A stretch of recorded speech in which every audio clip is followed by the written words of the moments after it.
May it please the Lordships.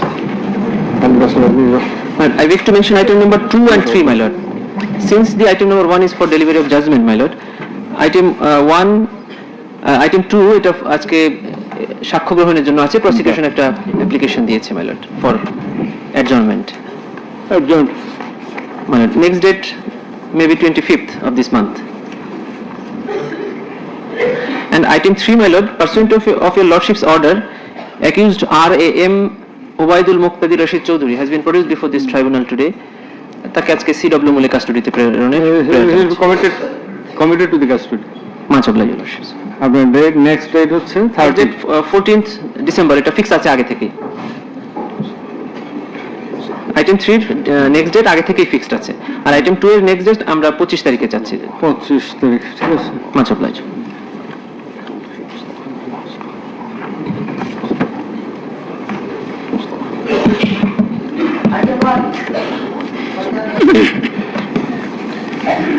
May it please your lordships.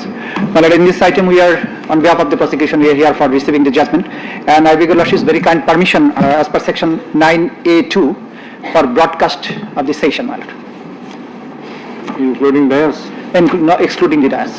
Much obliged, your lordships.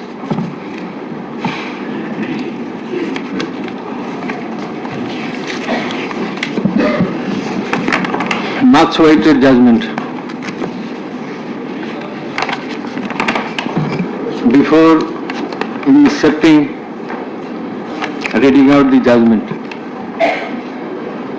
I want to extend thanks to the investigation team headed by co-coordinator for the conducting of the strenuous job. They have done a very tough job, I will say, the investigation team. And I like to mention of Mr. Alamgir, investigating officer, and Mr. Joha, and other members of the investigation team. Many thanks to them. Thanks to my bench officers, assistant bench officers, and those who operated our devices and machineries, including Mr. Meher. He has done a lot in the preparation of the judgment. I also like to extend thanks to my registry, to all the staff, and to the respected journalists who have been working very hard to collect the informations of this tribunal during the last a long period. And we are very much thankful, grateful to the members of the martyrs and those who have been injured, who have lost their eyes, their skulls, their nose, teeth, legs, hands, handicapped. In spite of being handicapped, they attended the court.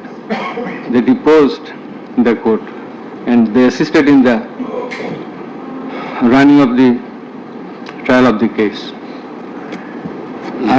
We are thankful to our police personnel and all other security staff, BGB, SB, DB, Metropolitan Police,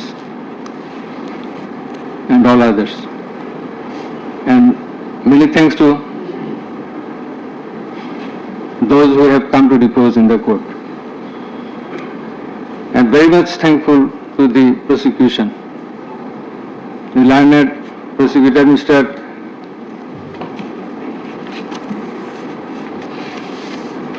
Mizanul Islam, Mr. Ghazi Manoharul Hussain. They played a substantial part in the trial. And I will mention the other names of the prosecutors who have also contributed to some extent from time to time during the proceeding of this case. And they are Mr. Sultan Mahmud, Mr. Shahidul Islam Sardar, Mr. Farooq Ahmed,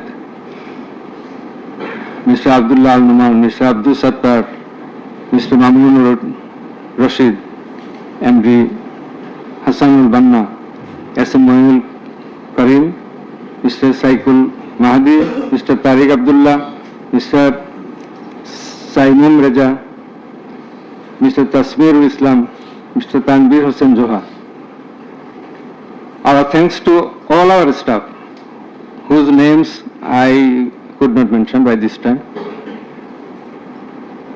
Our heartfelt thanks to the learned Attorney General, who have attended the trial at the inception and at the conclusion. Over and above, our thanks from the core of our heart to Mr. Tajul Islam, the learned Chief Prosecutor, for playing the part of excellence. We are thankful to all others. Thank you all. Now let us say something about, I am sorry, I am very much sorry. Our sincere thanks to the learned defense lawyers, particularly the learned State Defense Lawyer Mr. Amir Hussain. Many people will say many things, but he has done a lot, and he, in our view, in our estimation, to the best of his possibility, he played the exact role he was supposed to, and that we expected. Thanks to him again. And if anyone is left, sorry that we do not by this time recollect. Our thanks to the learned Attorney General again for his kind presence. We are sorry for being late because many things are connected in the preparation of the judgment. This is a very big matter. For the last couple of days, we could sleep very little, and we had to work continuously for 10 to 12 hours every day. So, anyway, this is our job, but all of you are waiting. You have participated in many ways. Thanks to you all. Now let us discuss something about the judgment. I want to give an idea of the judgment. The judgment comprises 453 pages.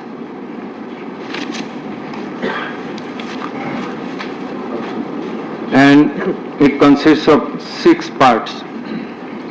The first part includes the index, description of the prosecutors, learned prosecutors and the learned defense counsels, introduction of the accused, origin and object of the tribunal, jurisdiction of the tribunal.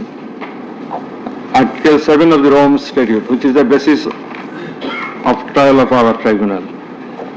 The elements of the crime against humanity. We are trying the offense, we are holding trial of the crime against humanity. So, elements of crime against humanity, these are enunciated by the Rome Statute and being followed and exercised by the International Criminal Court and other international tribunals. We are also following the Rome Statute as well as our law, and particularly the elements as enshrined therein. And the elements of superior command responsibility. In such cases, superior command responsibility is bulkily involved, and that's why we have to have regard to this aspect as well. And we have stated the standard of the tribunal. That is, we compare the standard of this tribunal with the standard of the other international tribunals as well as the International Criminal Court. And we have said about the trial procedure, part 2, pre-trial proceedings, part 3, prosecution story and defense case. We have stated about learned chief prosecutor submission on charge, learned State Defence Council's submission on charge, thereupon decision on charge, and then we have given the description of evidences in part 4. In part 4, we have also given an account of the testimonies of the prosecution witnesses. In part 5, we have given the illustration of the evidences, that is the discussion of the evidences. Used arms and ammunitions. We have given an account of the used arms and ammunitions. We have given a description, we have discussed about the telephonic conversations of accused Sheikh Hasina with a number of persons from time to time. We have discussed and extracted the reports of daily newspapers concerning the issues of this case, reports of United Nations Human Rights Commission, reports of Odhikar, another Human Rights Commission, reports of Human Rights Watch, Globe Institute, and so on. We have discussed about the videos of the occurrences which have been displayed in the tribunal. And we have described the extent of cruelty administered upon the victims who have died and who have been seriously injured and lost their vital organs of the body. And we have talked about seized alamots. We have given account of the murders, number of murders, in accordance with the Gazette notifications published by our government and in accordance with the reports of United Nations Human Rights Commission and other organizations.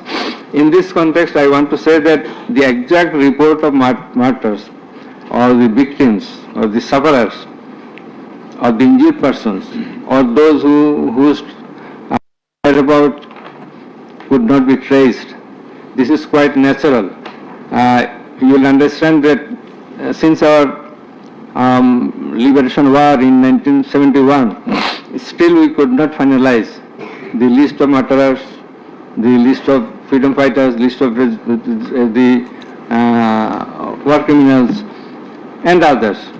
So there are lists, but it varies. So you see a timely matter, it may vary. Somewhere you will find the figure 800, somewhere 1000, somewhere 1400.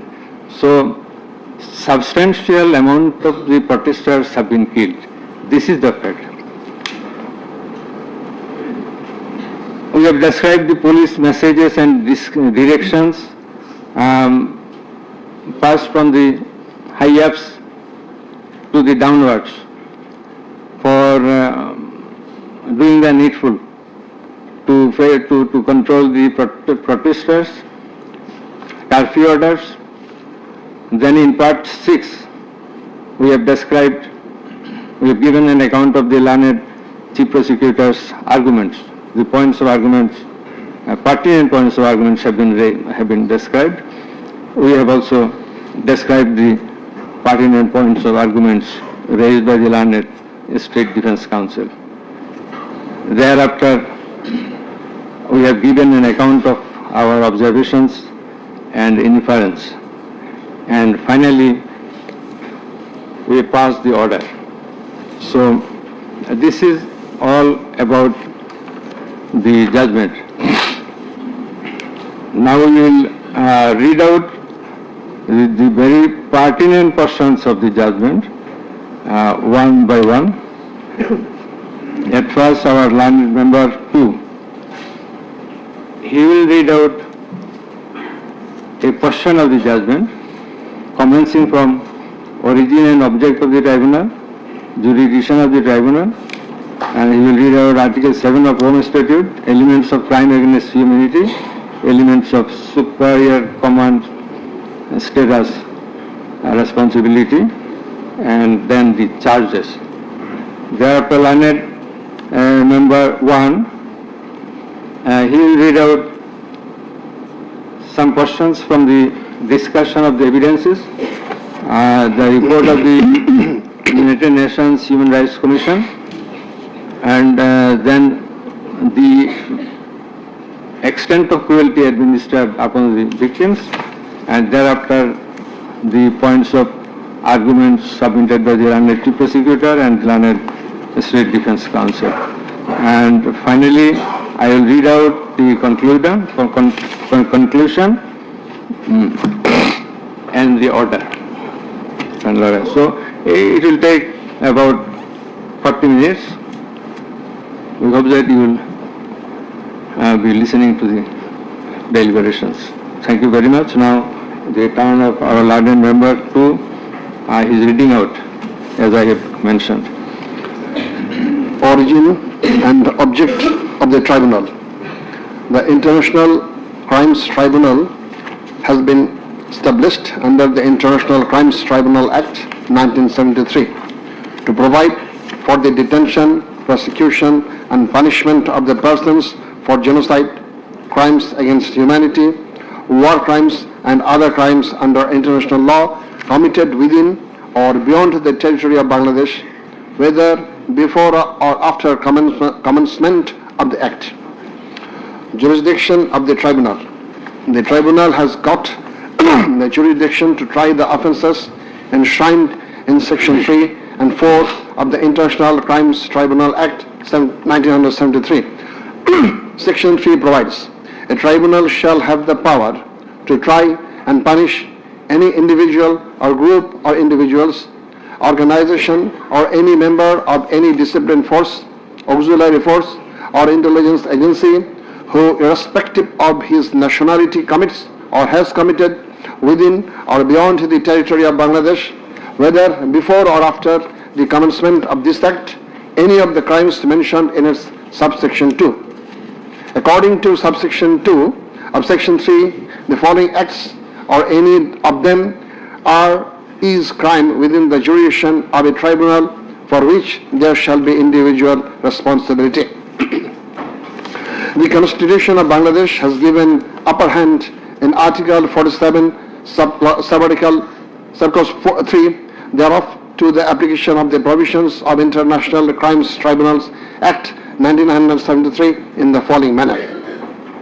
Notwithstanding anything contained in this Constitution, no law nor any provision thereof providing for detention, prosecution or punishment of any persons who is a member of any armed or defense or auxiliary forces or any individual group of individuals or organization, or who is a prisoner of war for genocide, crimes against humanity or war crimes and other crimes and crimes under international law shall be deemed void or unlawful, or ever to have become void or unlawful on the ground that such law or provisions of any such law is inconsistent with or repugnant to any of the provisions of the constitutions. Crime against humanity, namely murder, extermination, enslavement, deportation, imprisonment, abduction, confinement, torture, rape, sexual exploitation, enforced disappearance, human trafficking, sexual slavery, enforced prostitution, forced pregnancy, enforced sterilization or other inhuman acts when committed as part of a widespread or systematic attack direct against any civilian population with knowledge of the attack, or persecutions on political, racial, ethnic or religious grounds, whether or not in violation of the domestic law of the country were perpetrated. Section 4 provides as follows. Any individual or groups of individuals or any member of any disciplined force, auxiliary force or intelligence agency who commits a crime within the jurisdiction of the tribunal shall be responsible and liable for punishment. Any commander, superior officer or leader who orders, permits, acquiesces, incites or participates in the commission of any of the crimes specified in section 3 or is connected with any plans or activities involving the commission of such crimes, or who fails or omits to discharge his duty to maintain a discipline or to control or supervise the actions of the persons under his command or his subordinates, whereby such persons or subordinates or any of them commit any such crimes, or who fails to take necessary measure to prevent the commission of such crimes.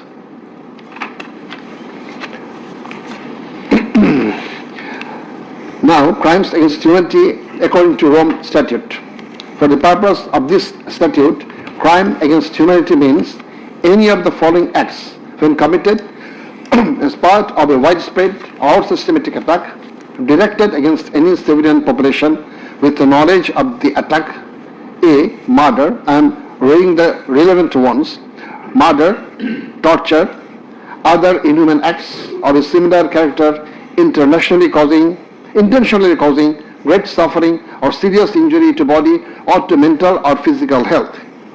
The core offense in the instant case is the crime against humanity. Thus, we have to see what elements are required to constitute this crime. In Section 4 of the Act, there must be an attack. B. The attack must be widespread or systematic. C. The attack must be targeted a civilian population. D. The attack must be within the knowledge of the superior, or the superior should have known of the attack in order to hold him or her liable for the crime. The superior must have been in the control over the concerned subordinates. Elements of superior command responsibility. From the jurisprudence and eminent from the international crimes tribunals, it is generally agreed that 4 elements must be proven for a person to be held responsible as superior. The elements are: 1. An international crimes must have been perpetrated by someone other than the accused. 2. There existed a superior-subordinate relationship between the accused and the perpetrator. 3. The accused as a superior knew or had reason to know that the subordinate was about to commit such crimes or had done so. 4. The accused as a superior failed to take the necessary and reasonable measure to prevent such crimes or punish the perpetrator.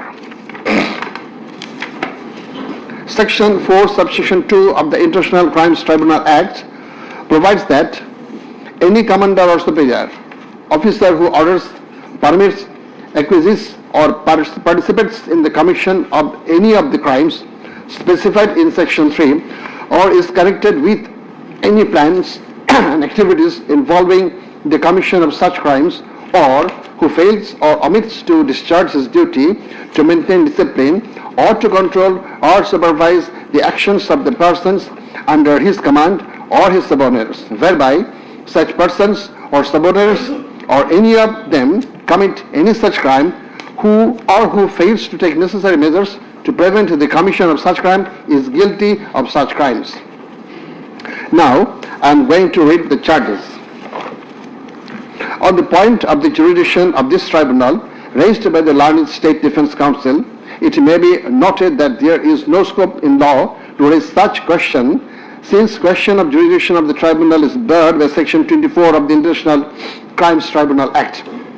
Regarding the allegations against the accused, he merely made flat denials thereto without showing anything subsistence contrary to the acts complained of. On the other hand, on perusal of the formal charges and the documents submitted therewith, and also in consideration of the submission of the learned Chief Prosecutor and the learned State Defence Council, it has been made to appear to us that there are sufficient grounds for framing charges against the accused under Section 3, subsection 2, read with Section 4 of the Act. On hearing both sides, 5 charges were framed against accused Sheikh Hasina individually, and separate 5 charges were framed against accused Asaduzzaman Khan Kamal and Chaudhry Abdullah Al Mamun jointly. But on scrutiny of the documents and examination of the witnesses of the tribunal, deems to condign to reshape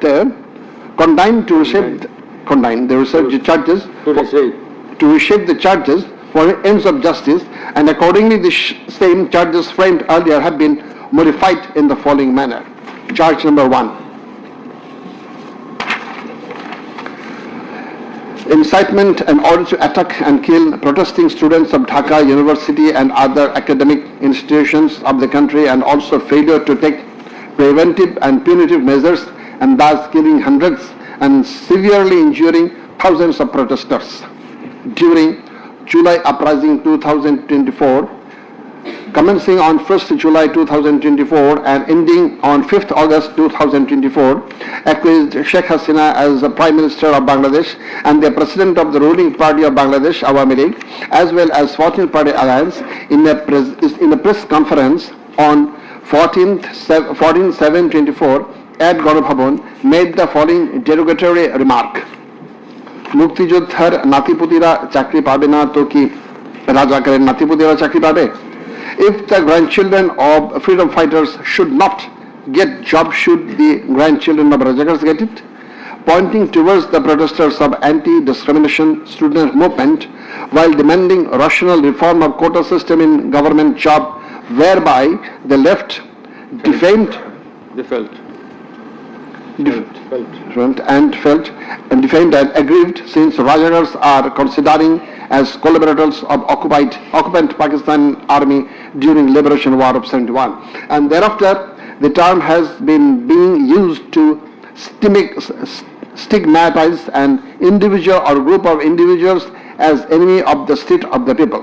Moreover, in a telephonic conversation with ASM Maksud Kamal, the then Vice Chancellor of Dhaka University, Sheikh Hasina, mentioned that she ordered to hang the protesters as the Rajakars have been hanged before. Furthermore, being incited and inspired by the said remark, Cabinet Minister and Awami League Secretary Obaidul Qadir, separately charged, made another provocative, aggressive remark on 15th July of 2024 at 12 noon, saying, আন্দোলন দমনে ছাত্রলীগই যথেষ্ট. Chhatra League is enough to bring the movement under control. And as such, the students, female and male, came down to the streets chanting slogans against herself and her party of government. Meanwhile, her subordinates, including the cabinet members, police and other law enforcing agencies,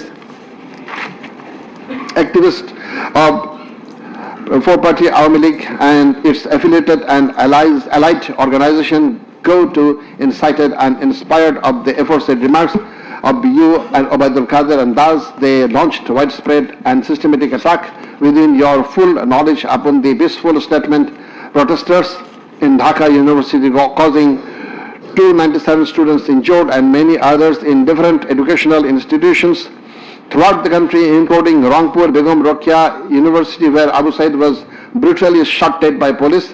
By your incitement and order to kill the protesting students who have been injured and killed as the aforesaid, and also by failure to take preventive and punitive measure against the perpetrators, accused Sheikh Hasina committed the crimes against humanity under Section 3, subsection 2, under Section 4, subsection 1, clause B, and Section 4, clause 3, subsection 3, read with Section 20A of the International Crimes Tribunal Act 1973.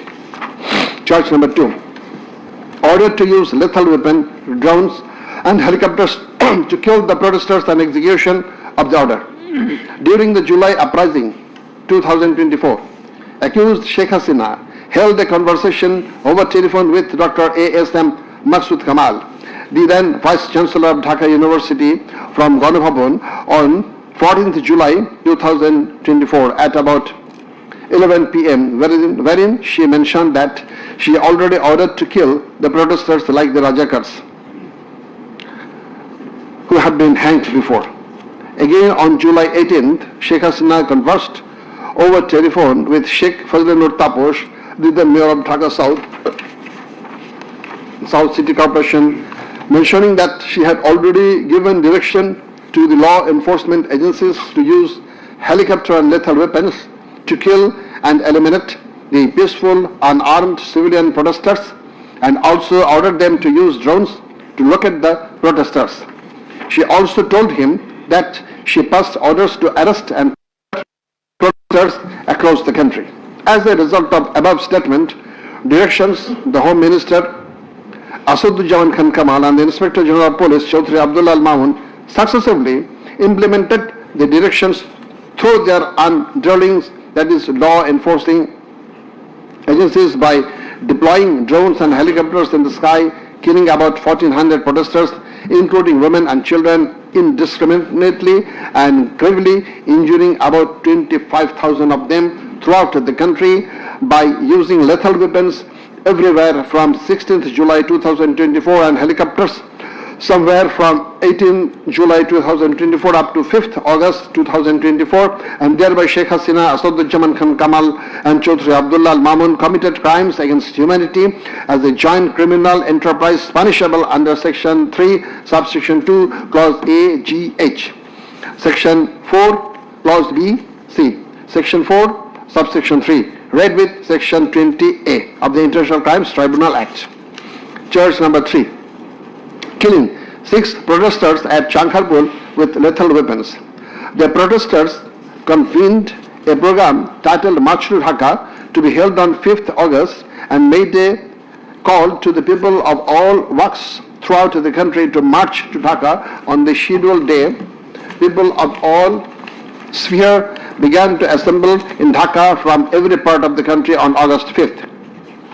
By incitement, order and inaction of Sheikh Hasina, by abetment and inaction of Home Minister Asaduzzaman Khan Kamal and Inspector General of Police Chaudhry Abdullah Al Mamun, the successive underlings got incited and inspired to kill the protesting students and common people, and thereupon under order, supervision and inaction of accused Asaduzzaman Khan Kamal, Chaudhry Abdullah Al Mamun and the then Dhaka Metropolitan Commissioner DMP Habibur Rahman, Joint Commissioner Shudip Kumar Chakraborty, Additional Deputy Commissioner Shah Alam Muhammad Akhtarul Islam, Assistant Commissioner Muhammad Imrul and Inspector Muhammad Arshad Hussain, who have been separately prosecuted, successively ordered to commit atrocities to the protesters assembled at Chankharpur of Dhaka and supervised the same, and during such atrocities 6 unarmed protesters, namely Shahriyan Khan Anas, Sheikh Mahdi Hassan Junaid alias Mustaqin,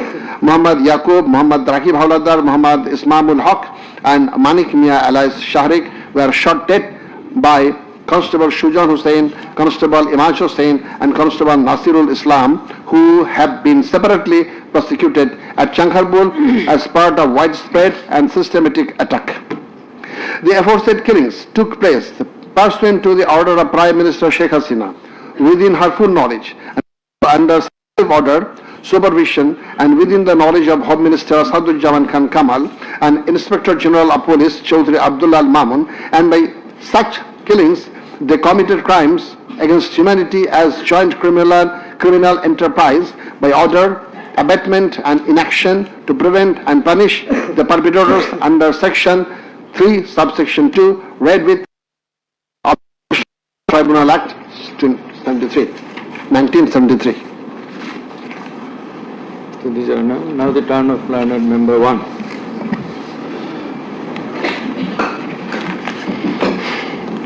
It transpires from the prosecution witnesses deposed in corroboration of the facts of incitement and order of accused Sheikh Hasina to deploy drones and helicopters and also to use lethal weapons to kill the protesters.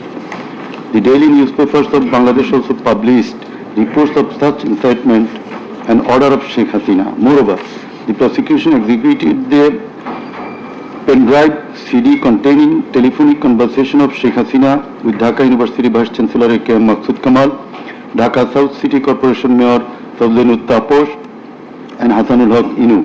The concerned device containing the said conversations have been played in the tribunal, and thereupon we find that in the conversation with the Dhaka University Vice Chancellor A.S.M. Maqsood Kamal, accused Sheikh Hasina mentioned that she already ordered to hang the students as Razakars have been hanged. Now I am mentioning the substantial portion from his conversation with, from her conversation with A.S.M. Maqsood Kamal, the accused Vice Chancellor of Dhaka University. Sheikh Hasina, তো রাজাকারের তো ফাঁসি দিছি, এবার তাদেরও তাই করব, একটাও ছাড়বো না, আমি বলে দিচ্ছি। শেখ হাসিনা, কোন দেশে বাস করি আমরা? এদেরকে বাড়তে বাড়তে তো রাজাকার অবস্থা হয়েছে, দেখিস নাই? সবগুলোকে ফাঁসি দিছি, এবার তোদেরও ছাড়বো না। শেখ হাসিনা, সব এইগুলাকে বাইর করে দিতে হবে। আমি বলে দিছি আজকে সহ্য করার পরে অ্যারেস্ট করবে, ধরে নেবে এবং যা অ্যাকশন নেওয়ার নেবে।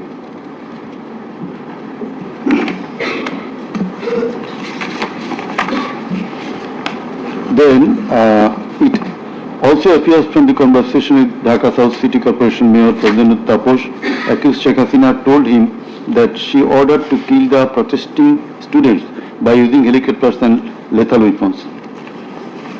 The substantial portion of the conversation is Sheikh Hasina, দরকার নাই, ওটা দরকার নাই, আমি সেনাপ্রধানের সাথে কথা বলেছি, ওরা রেডি থাকবে, ঠিক আছে।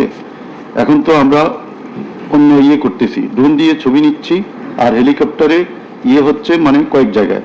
তাপস, তাহলে ওই কিছু ছবি দেখে পাকড়াও করা যায় না তাদের রাতের মধ্যে? শেখ হাসিনা, সবগুলিকে অ্যারেস্ট করতে বলেছি মাত্র রাত্রে। তাপস, হ্যাঁ, পাকড়াও করলে ওদেরকে।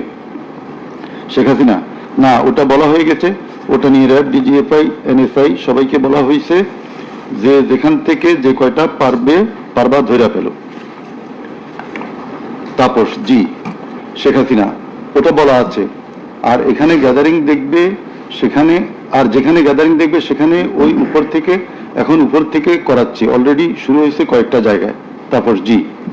শেখ হাসিনা, আমার নির্দেশনা দেওয়া আছে, ওপেন নির্দেশনা দিয়ে দিছি, এখন লেথাল উইপন ব্যবহার করবে, যেখানে পাবে সোজা গুলি করবে। তাপস, জি জি। শেখ হাসিনা, পোড়াইয়া দিছে, মেশিন পত্র সব পুড়ে গেছে, আমি বলছি যা পোড়াতে, ও আমাদের সেতু ভবন পোড়াইছে। তারপর, জি, ওরা রাতে মনে হয় আরো ব্যাপক আক্রমণ করবে।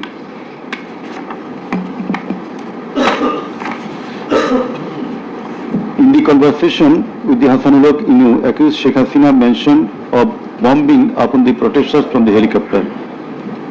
The substantial portion, relevant portion from the conversation. Sheikh Hasina, না, আমি বলছি ক্যাজুয়ালিটির দরকার নাই, ওরা ব্যারিকেড নিয়ে আছে তো, ঠিক আছে, আকাশ থেকে নামবে, তখন দুই পাশ দিয়ে ধরবে, মেসেজটা দিয়ে দিতে পারেন যে সেনা পাঠানো হচ্ছে আর হেলিকপ্টার দিয়ে সোজা বম্বিং করা হবে, র্যাবের হেলিকপ্টার দিয়ে উপর দিয়ে মারবে। হাসানুল হক ইনু, আপনি এই জামাত শিবিরের মেরুদণ্ডতা আবার ভেঙে দেন ঢাকা শহরে। শেখ হাসিনা, একেবারে। শেখ হাসিনা, হ্যালো। হাসানুল হক ইনু, হ্যালো, জি, আসসালামু আলাইকুম, আমি ইনু বলছিলাম, হ্যালো।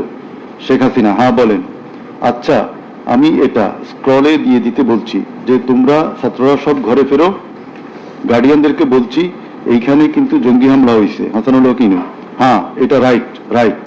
শেখ হাসিনা, না, এটা আমাকে বেশ কিছু আন্তর্জাতিক পাইছি, তারা এটাকে জঙ্গি হামলা হিসেবে কনসিডার বলতেছে।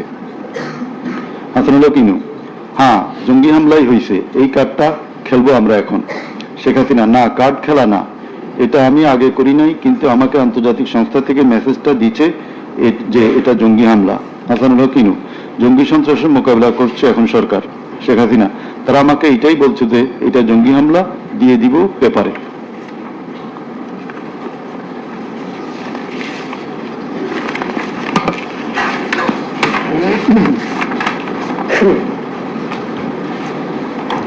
Reports of international and national organizations. United Nations Human Rights Office held an investigation into July-August 2024 atrocities in Bangladesh and mentioned in its report that the following inhuman and unlawful acts were committed by protesters during the movement, and reported as follows. Based on direct testimony from senior officials involved and other inside sources, OHCHR was able to establish that the integrated and systematic effort using the entire range of police, paramilitary, military and intelligence actors, as well as violent elements linked to the Awami League to commit serious violations and abuses occurred with the full knowledge, coordination and direction of the political leadership. The then Prime Minister and Home Affairs Minister led parallel approach to coordinate the security and intelligence apparatus. Both received regular reports on the situation on the ground from multiple sources. According to senior official testimony, reports provided to the Prime Minister by senior officials on 21 July and in early August specifically conveyed concern about excessive use of force. Both political leaders and the leadership of Bangladesh Police and the Army also carried out site visits that would have provided them direct personal knowledge of violations that had taken place or were ongoing. Furthermore, the political leadership issued direct orders and other directives authorizing and guiding operations by BGB, RAB, DGRI, the Bangladesh Police and its detective branch that involved serious violations of human rights against protesters and other civilians, including extrajudicial killings and arbitrary detention. Based on reported deaths complied by governmental and non-governmental sources in combination with other available evidence, OHCHR assesses that as many as 1,400 people could have been killed during the protests. The vast majority of whom were killed by military rifles and shotguns loaded with lethal metal pellets commonly used by Bangladesh's security forces. Thousands more suffered severe, often life-altering injuries. More than 11,700 people were arrested and detained, according to the information from the police and RAB provided to OHCHR. Government attempted to intimidate and delegitimate the student protest movement, mobilized of Satuli police and paramilitary forces, materialize of policing in Bangladesh, incited violence by armed Awami League and activists on and around university premises, conducted coordinated attacks by armed Awami League supporters and the police, use of force violations by police, RAB and BGB, including extrajudicial killing, like killing Abu Said of Begum Ruqayya University, Rangpur, 16 July, made systematic, indiscriminate use of shotguns loaded with lethal ammunition, suppressed peaceful assembly at Dhaka University on 17 July. Police, RAB and BGB extrajudicially killed protesters in Uttara on 18 July. Disproportionate and indiscriminate use of firearms in response to violent unrest, indiscriminately shooting in Rampura and Badda by BGP and police on July 19. Violently cleared the Dhaka-Chattogram highway in Jatrabari on between 16 to 21 July. Extrajudicial killings to suppress the march to Dhaka on August 5 involved the army, who shot at protesters at Jamuna Future Park on 5th August 2024, used helicopter to intimidate and deploy possibly unlawful force, obstructed of medical care and denied necessary medical documentation, obstructed medical treatment of victim Sheikh Asabul Yamin, shot by police, caused mass arbitrary arrests, detention without due process and torture and ill treatment, caused block raids and mass arrests, including injured persons. Students and opposition leaders attacked journalists, children and women and caused unjustified shutdown of internet. In the said report, Mr. Volker Turk, the High Commissioner of Human Rights Office of United Nations, that the atrocities committed in July Revolution 2024 in Bangladesh was preconcerted and systematic in order to remaining in power.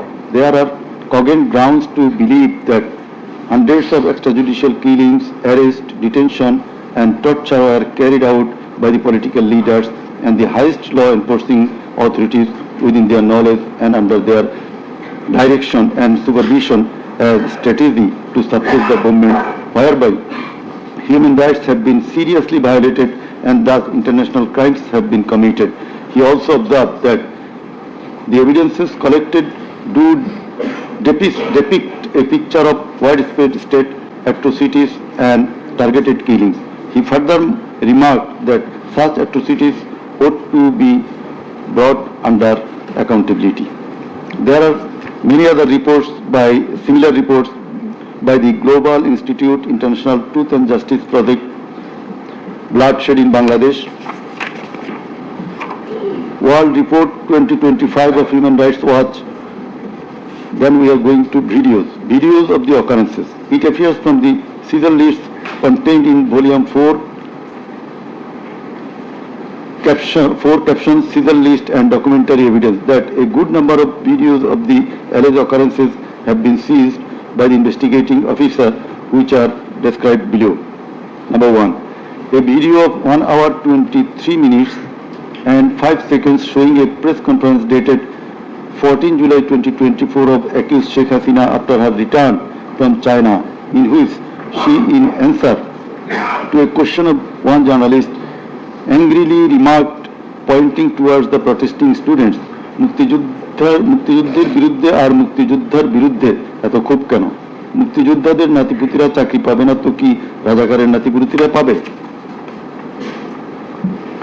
Number 2, a video of 35 seconds dated 15 July 2024 showing protest of the agitated students of Dhaka University at midnight against the remark of Sheikh Hasina made in the press conference dated 14 July 2024 pointing towards the protesting students. Number 3, a video showing the remark Rajakarder jawab debe Chhatrolig. Number 4, a video of 1 minute 5 seconds which shows attack upon the students of Kota movement by Bangladesh Chhatrolig leaders and activists on 15 July 2024 at night. A video which shows that Prime Minister Sheikh Hasina, while visiting damaged metro rail station on 26 July 2024, defended her previous comment in the press conference dated 14 July 2024. Number 6, a video showing Prime Minister Sheikh Hasina in course of her deliberation in a function of Jubo Mahila League held in July 2024, commented that the Kota movement was illogical and also commented Jamaat Shibir Manusher Jatna. Number 7, a video showing some adverse remark of Sheikh Hasina against the female students of Rukia Hall of Dhaka University meeting at her office on 15 July 2024. A video showing how Sheikh Hasina asked Delhi to attack Dhaka. A video shows the scenario of how protesting student Mugdho was shot dead in the July movement. This video was broadcast by YouTube channel named Narrative Bangladesh on 19 April 2025. A video which shows the scene of shooting a young person named Hridoy by police in the July movement. This video was broadcast by YouTube channel named International Truth and Justice Project on 15 January 2025. A video named Jatrabari Evidence of a Massacre Bangla showing the scenarios of killing and torturing some participants of the movement. This video was broadcast by International Truth and Justice Project YouTube channel on 14 January 2025. A video showing the scene of carrying bullet-stricken young man named Nafiz at Farmgate of Dhaka. This video was broadcasted in Jamuna TV YouTube channel on 14 August 2024. A video showing how movement participant Khokon Chandra Burman was injured with gunshot in his face. It appears that the whole face including mouth, nose and eyes of Khokon Chandra Burman have been completely disfigured. This victim deposed in the tribunal as PW number 1. A video titled Nirmam 19 July শতাধিক লাশ হাজারো গুলিবিদ্ধ রক্তের জন্য হাহাকার DMC 19. A video titled RAB Helicopter Attack Kota Andolon 2024 showing operation upon the protesters from RAB helicopters at different parts of Dhaka in July 2024. A video showing how protester Imam Hassan Taim Bhuiya was shot dead at Jatrabari, Dhaka. 4 videos in a pen drive showing the passing of order by DMP Commissioner Habibur Rahman to the subordinate asking them to shoot the protesters below waist. a number of videos showing shooting upon the protesting people from helicopter. A video showing the scene of burning the dead bodies of protesting students and common people by police at Ashulia, Dhaka on 4th August 2025 during the July movement. A video showing the scene of Abu Said, a coordinator of July movement 24, being shot multiple times by police at a close range with lethal weapon. A video showing the scene of a dead body of protester Asabul Yamin being thrown from APC armed personnel carrier by police. A video which showing the accused Home Minister Asaduzzaman Khan Kamal defending the use of lethal weapon by police. Extent of cruelty. It transpires from the evidences that cruelty of the extreme level was administered upon the dead and injured protesters. Police and activists of Awami League, Chhatra League and Jubo League blocked the entrance and exit of ambulances carrying the injuring protesters. Hospitals were asked not to give admission to the injured protesters. It appears from the testimony of PW2 that in some cases patients were searched by police and ruling party activists. Doctors were intimidated and some of the doctors were transferred due to giving treatment to the protesting injured persons. PW3 Parveen deposed that she found an injured young man shouting, save me, save me, under Jatrabari flyover. Blood was coming out from both of his eyes. Parveen pulled him up and put him on her shoulder and looking for a rickshaw. And then 14 to 15 armed police shot them.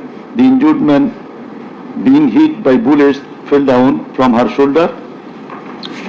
They also shot PW Parveen at her left eye, lower abdomen and other parts of the body. Blood was gushing out of her body and thus she fell down.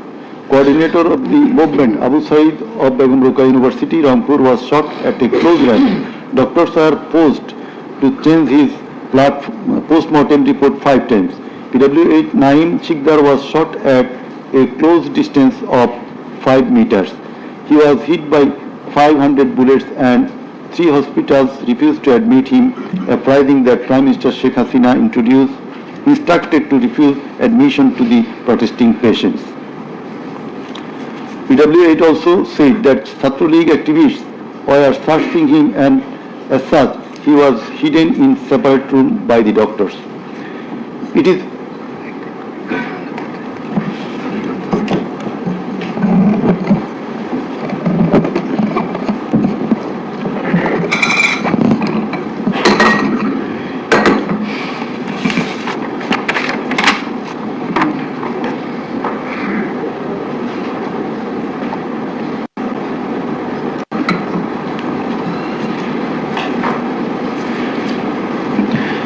revealed from the evidence of PW9 Shahina Begum that police burned the dead body of her son along with some other dead bodies in Ashulia of Dhaka. PW10 MD Enab Nazez Zaki also stated that his son was killed and then the dead body was burnt by police in Ashulia. We find from the testimony of PW10 Asabur was shot dead and set ablaze. It appears from the testimony of PW13 Dr. Muhammad Mahfuz Rahman that most patients admitted to the hospital had no skull. The detective branch members had forbidden the doctors not to be serious in the treatment of the protesting patients and also that they had been instructed from the higher authorities not to release the protester patients admitted there. The patients were mostly aged 13 to 30 years. The DB also asked the doctors not to admit any more patients injured in the movement. This witness also said that in order to hide the injured patients from the sight of DB personnel, the doctors adopted some tactic like changing the names of the patients and the type of injury in the admission register and recording road accident or other reasons instead of bullet wounds. It appears from the evidence of PW15 Dr. Hassanul Banna that police and Awami League activists prevented treatment of the protester patients, prohibited new admission of such patients, checked admission register took away a list of patients, set down entrance of the hospital and prevented entrance and exit of the ambulances and patients. This witness also said that one patient named Mustaqim Billah was admitted through an alternative entrance. To save the protester patient, the doctors had to change the name of the patients and particular of their problems. Remove them from the general ward to the post-operative ward, ICU special cabin. He added that treatment was given to such patients at risk of life of the doctors.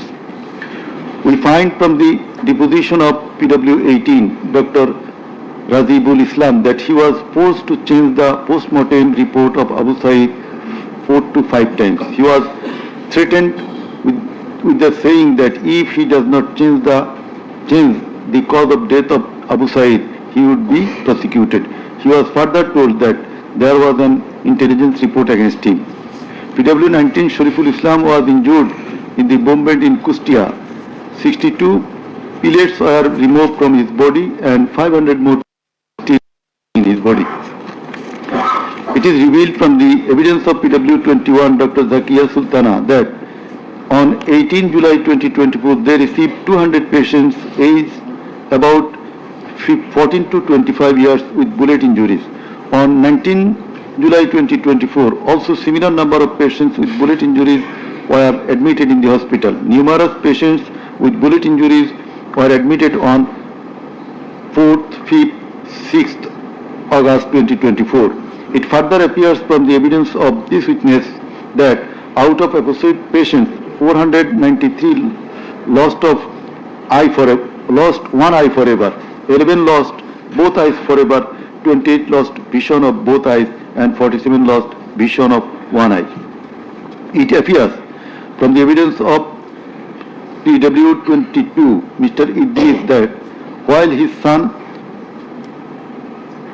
Maruf Hussain, after being shot by police, was being taken to the hospital, a policeman poked the wounded area of his son with the rifle butt. PW23 Amina Akhtar deposed that while Home Minister Asaduzzaman Kamal and IGP Chaudhry Abdullah Mamun were passing across Jatrabari, one police officer was showing them a video of their attacks on protesters and said, "Guli kori ekta, more ekta, ahuto hoy ekta, ektai jay, bakita jay na."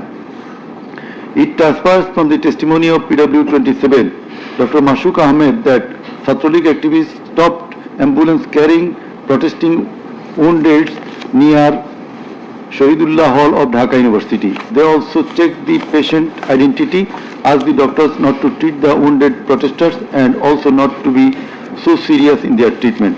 He further said 5 doctors were transferred elsewhere due to rendering treatment to protesters with bullet injuries.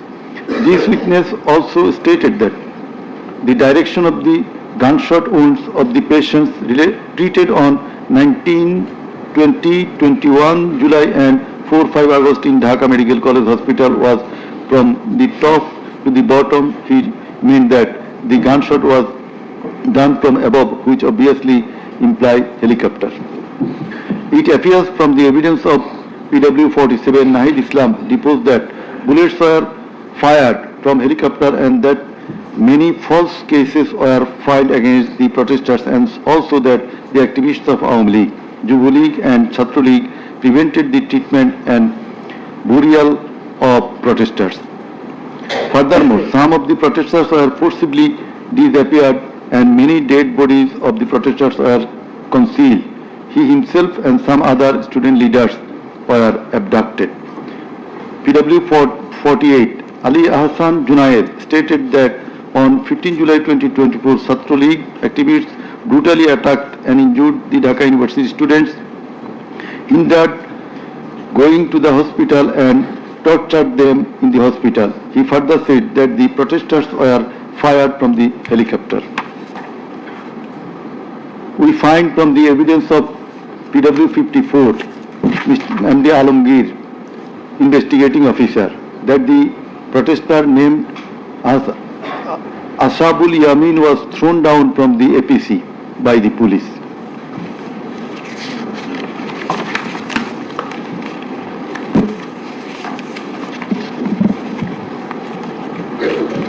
summing up by the learned chief prosecutor.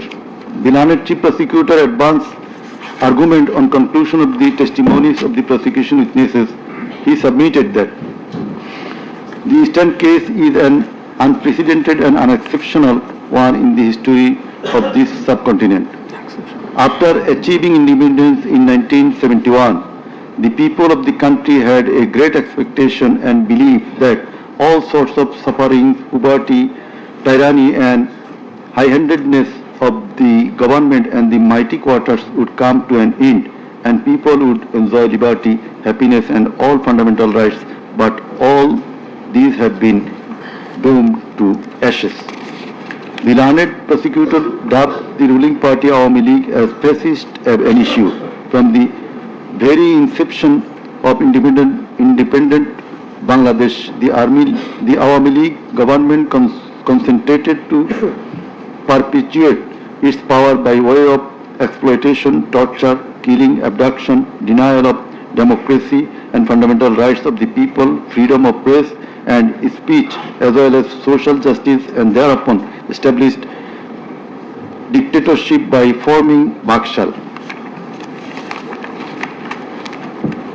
The then Awami League government, led by Sheikh Mujibur Rahman, planned in connivance with a neighboring country to weaken and abolish our glorious army and thus formed Rakhi Bahini, an armed organized parallel to the army. In the like way, after coming to the power in 2008, accused Sheikh Hasina's government committed the same acts like torture, abduction, killing, false prosecution, imprisoning, confinement, enforced disappearances, through dominated judiciary, restricted the freedom of press and freedom of speech. Sheikh Hasina oppressed the critics, writers, journalists, members of civil societies, lawyers and judges and ousted many of them from the country.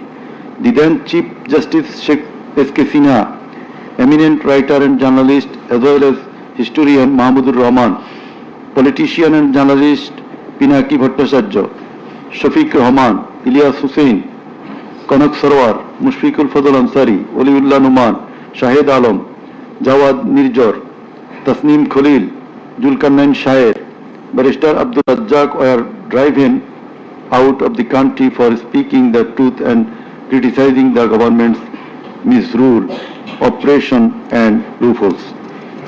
In 2008, with Sheikh Hasina's conspiracy as that of her father, 57 senior army officers, while an deputation in Bangladesh Border Guard, that is BGB, were killed in an official congregation of Pilkhana BGB headquarters by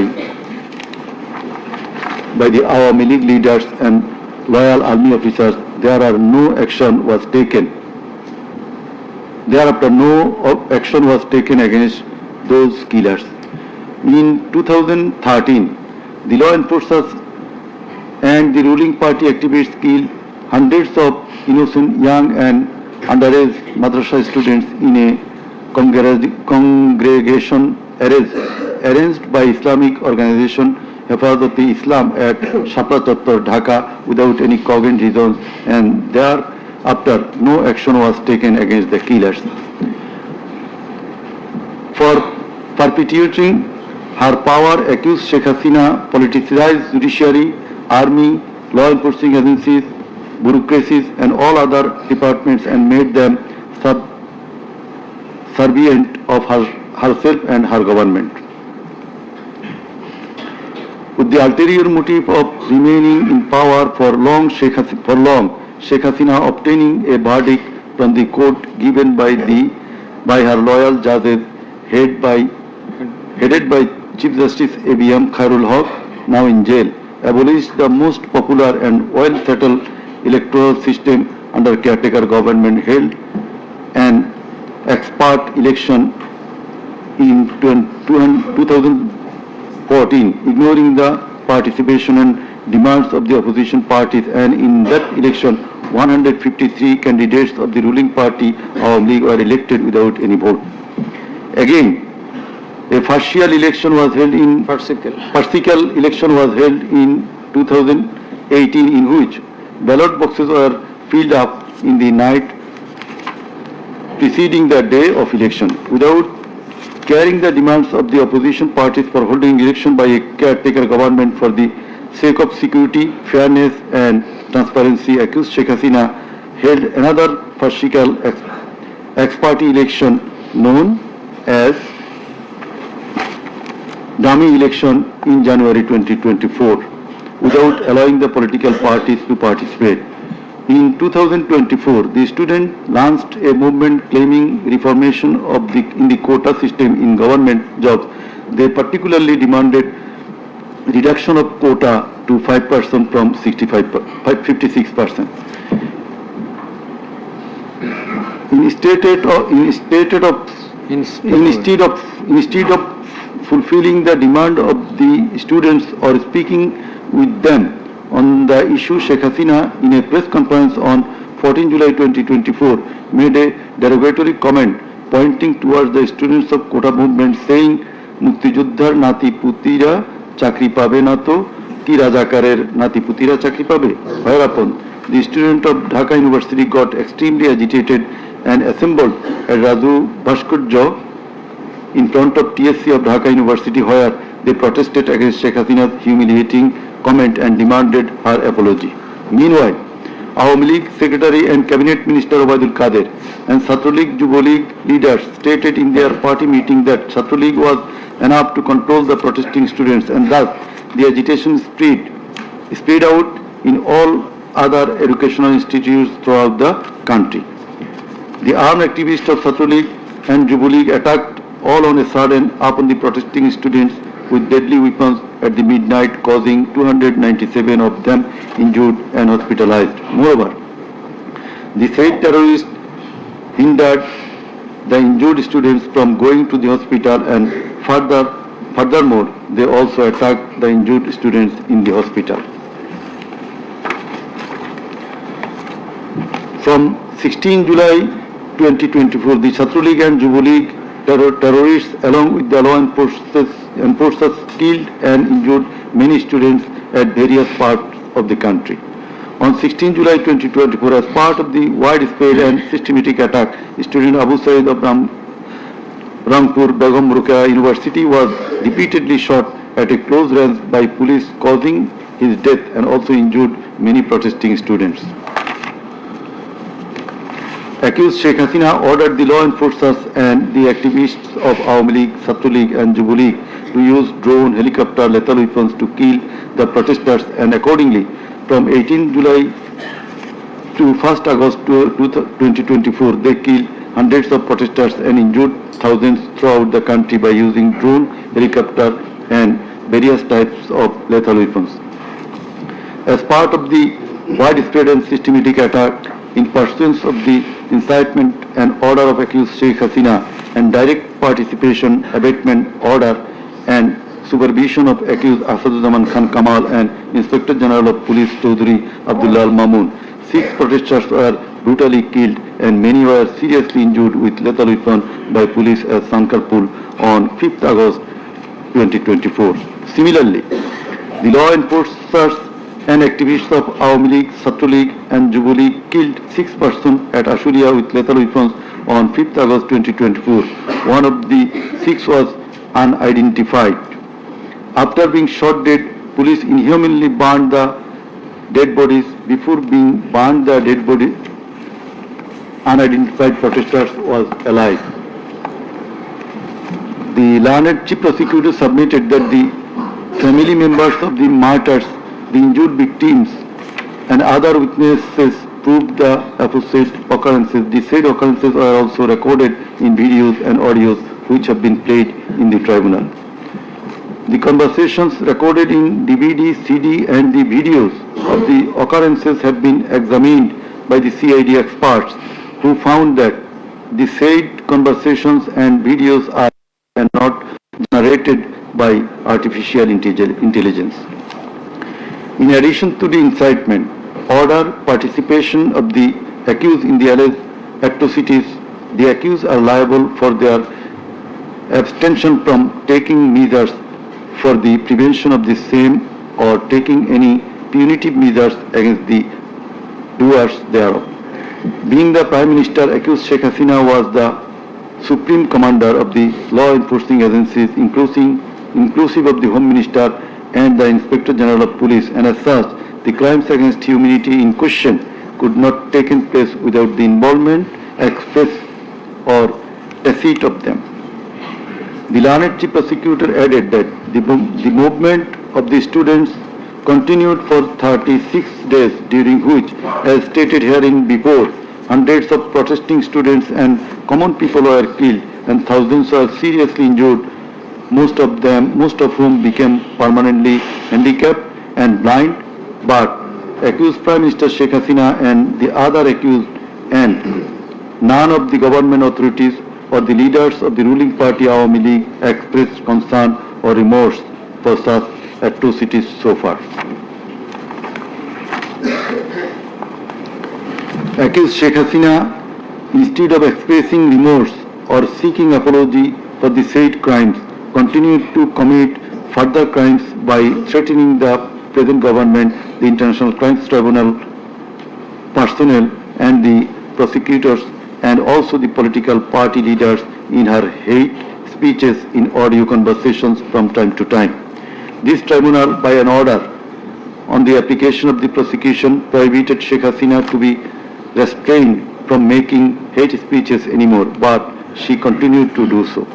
Sheikh Hasina committed contempt of this tribunal by threatening the concerned officials of the government as well as the tribunal personnel, inclusive of the prosecutors, to kill 226 persons and burn the houses of the rival party leaders and activists in an audio conversation with one of her party activists, for which the tribunal drew a contempt proceeding against her. In the said proceeding, the tribunal convicted Sheikh Hasina and sentenced her with 6 months imprisonment. The accused committed crimes against humanity jointly by their incitement, order, abatement, participation and inaction, which come within the purview of joint criminal enterprise and superior command responsibility. The authorities in question were widespread and systematic and were atrocities. The atrocities in question were widespread and systematic, and it was directed against the civilian population.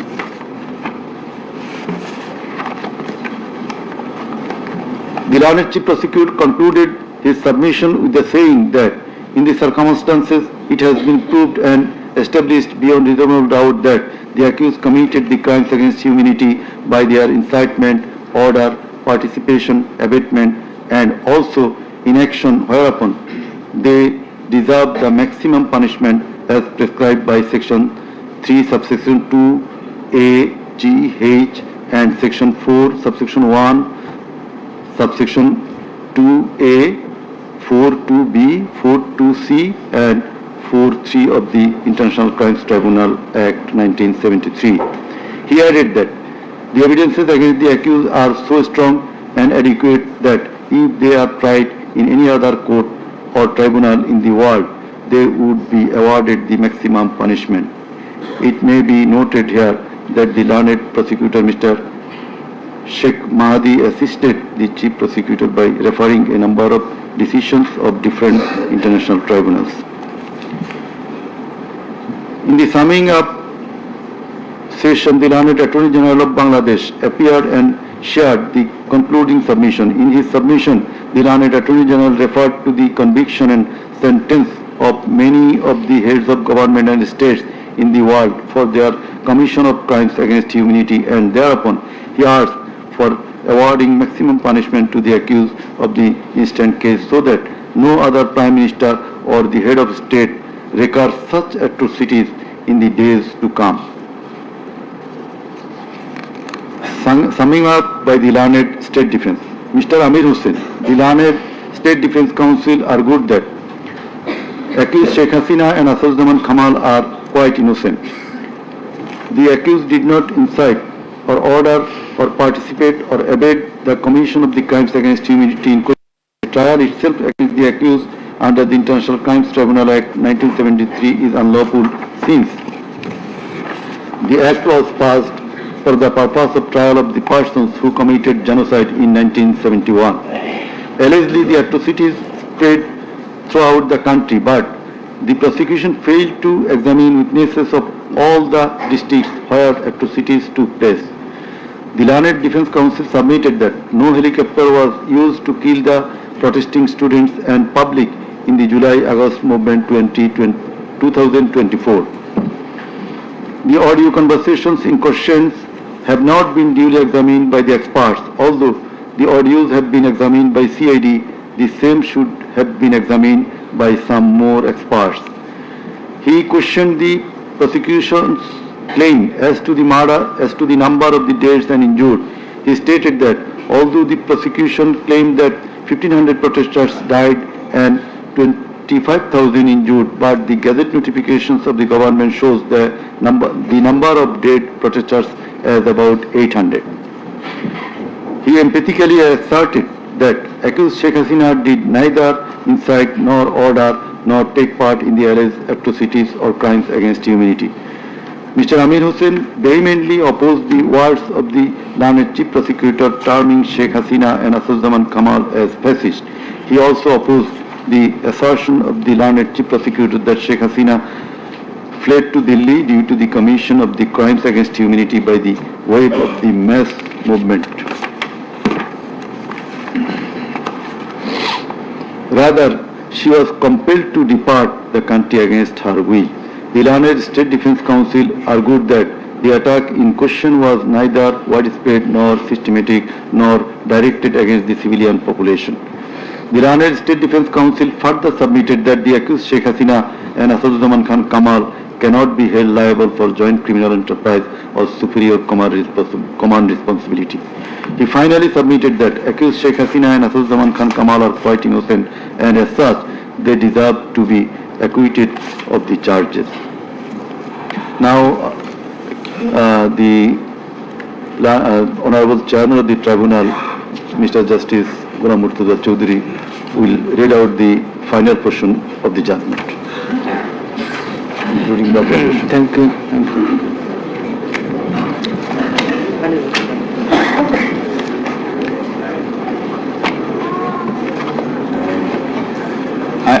I will start with some matters of judicial notice. And before that, I am sorry that I did not mention the name of learned prosecutor Abdus Subhan, Mr. Abdus Subhan Tarabdar. Sometimes he was found here. I think he remains busy in this tribunal too. Sorry? So he was seen sometimes here to assist us. So our thanks to him as well. We have taken judicial notice of some incidents. Number one, accused Sheikh Hasina started making contemptuous and hate speeches in the social media subsequent to the July movement 2024, whereupon she was ordered by this tribunal to be restrained from such speeches of contempt and hatred. Secondly, in a telephonic conversation with a party activist named Mr. Shakil, accused Sheikh Hasina, infringing tribunal's order, made some hateful and contemptuous remarks, asking said activist Shakil to kill 226 persons, as 226 cases have been filed against her, and to burn the houses of the rival people, whereupon this tribunal convicted her for contempt of the tribunal and sentenced her to 6 months imprisonment. Another one, the tribunal has further noticed one of her interviews published in the Daily Star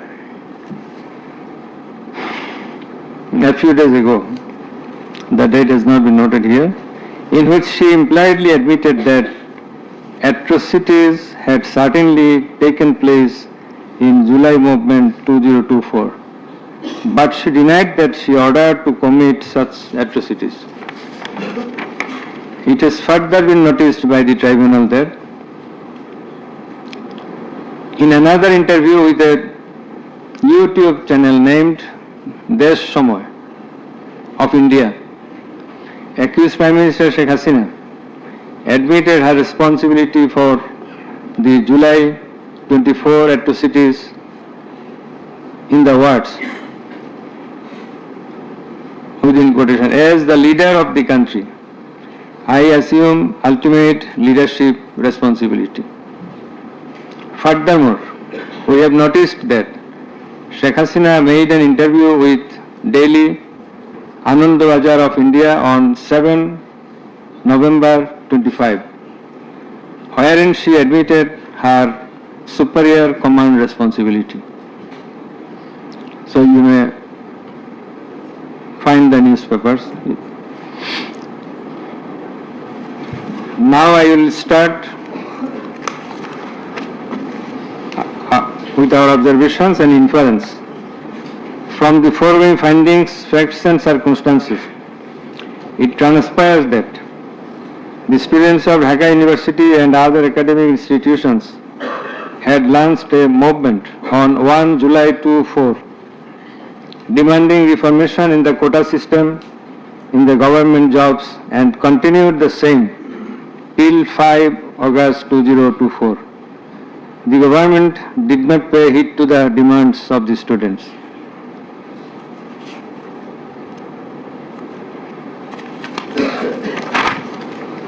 Instead of listening to the students and fulfilling their demands, the then Prime Minister, accused Sheikh Hasina, undermined the movement and made a derogatory remark pointing towards the students, terming them Rajakars. The term is an objurgation. In Bangla, this is a gali. In her words, Mukti Joddha Natiputira Chakri pabe na to Rajakarer Natiputira pabe. As the aftermath of aforesaid objurgation and the derogatory remark of accused Sheikh Hasina, the students, including female students who were at the forefront of Dhaka University, burst into a rage and assembled at the Raju Bhaskarya in front of TSC of Dhaka University and vehemently protested against the said objurgation and defamatory words of Sheikh Hasina and also demanded her apology and withdrawal of the said words. In the night following 14 July 2024, accused Sheikh Hasina held a telephonic conversation with Dhaka University Vice Chancellor ASM Maqsood Kamal, and in course of the conversation, Sheikh Hasina said, রাজাকারদের তো ফাঁসি দিয়েছি, এবার তোদেরও তাই করব, একটাও ছাড়ব না, আমি বলে দিচ্ছি। Rajakars have been hanged, now they also will be hanged, none will be spared, I have already ordered. This is the translation. She again said, রাজাকারদের কি অবস্থা হয়েছে দেখিস নাই, সবগুলোকে ফাঁসি দিছি, এইবার তোদেরও ছাড়ব না। In the said conversation, Sheikh Hasina further said, আমি বলে দিচ্ছি আজকে সহ্য করার পর অ্যারেস্ট করবে, ধরে নেবে এবং যা অ্যাকশন নেওয়া নেবে। And it is crystal clear that Sheikh Hasina expressed her incitement to the activists of her party Awami League and affiliates, Chhatro League and Yuva League, and also gave provocation to the protesters, and furthermore she expressed that she ordered to kill and eliminate the protesting students. The concerned pen drive CD containing the above conversation as well as the transcript thereof have been submitted in the tribunal. In addition to the above, on 15/7/2024, 2024, Awami League Secretary and Cabinet Minister Ubaidul Kader made another provocative remark, saying, Andolon Domone Chhatraligi Jotheshto. Chhatralik is enough to control the movement. Whereupon the protesting students of Dhaka University burst into anger and vehemently protested against Sheikh Hasina, Ubaidul Kader and the government. The activists of Chhatralik, Yuva League attacked the protesting students with various deadly weapons and severely injured hundreds of them, whereupon they had to be hospitalized. The attackers impeded the injured students proceeding to the hospital and also impeded their treatment. Moreover, the attackers made further attacks upon the students undergoing treatment in the hospital. In consequence of the above noted incitements of Sheikh Hasina, in the press conference on 14 July 2024, her order to kill them, as revealed in her conversation on the following night with Dhaka University Vice Chancellor, and also the provocative and aggressive remark of Awami League Secretary Ubaidul Kader, the law enforcers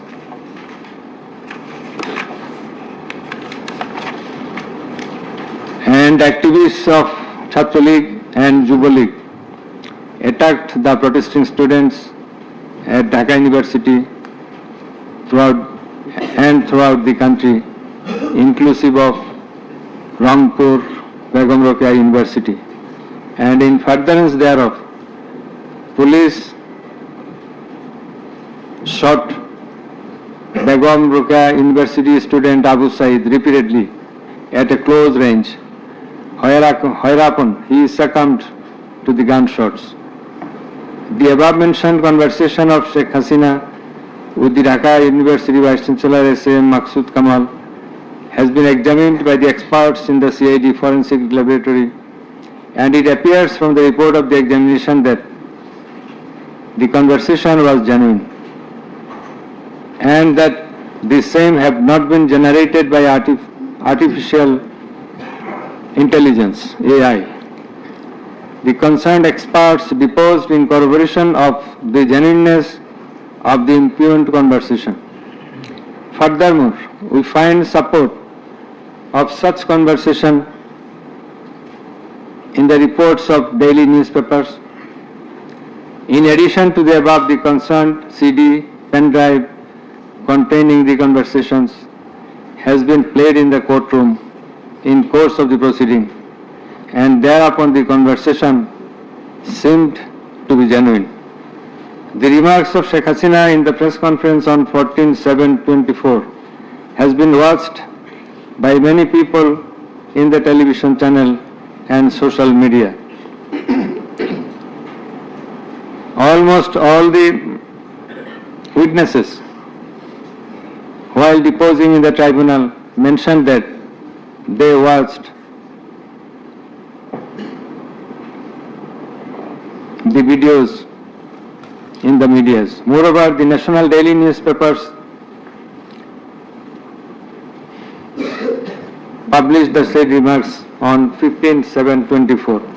The remark of Ubaidul Kader was published in the news, over and above said inciting remark and killing and order of killing by Sheikh Hasina and the provocative remark of Ubaidul Kader have not been denied by them. Although State Defence Council, the learned State Defence Council for the absconding accused Sheikh Hasina and Asaduজ্জামান Khan Kamal submitted that the conversation between Sheikh Hasina and ASM Kamal, Maqsood Kamal, has not been properly tested, but he failed to show any cogent reasons in this regard. The prosecution witnesses proved the attack upon the Dhaka University students by the activists of Awami League, Chhatra League and Yuva League following the incitement and Sheikh Hasina's order of killing, as well as the provocative remark of Ubaidul Qadir.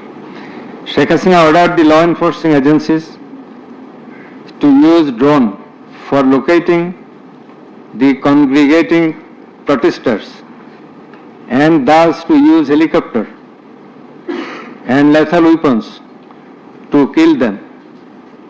Such order has been disclosed by Sheikh Hasina in her telephonic conversation on 18/7/2024 with Dhaka South City Corporation Mayor Fazle Noor Taposh,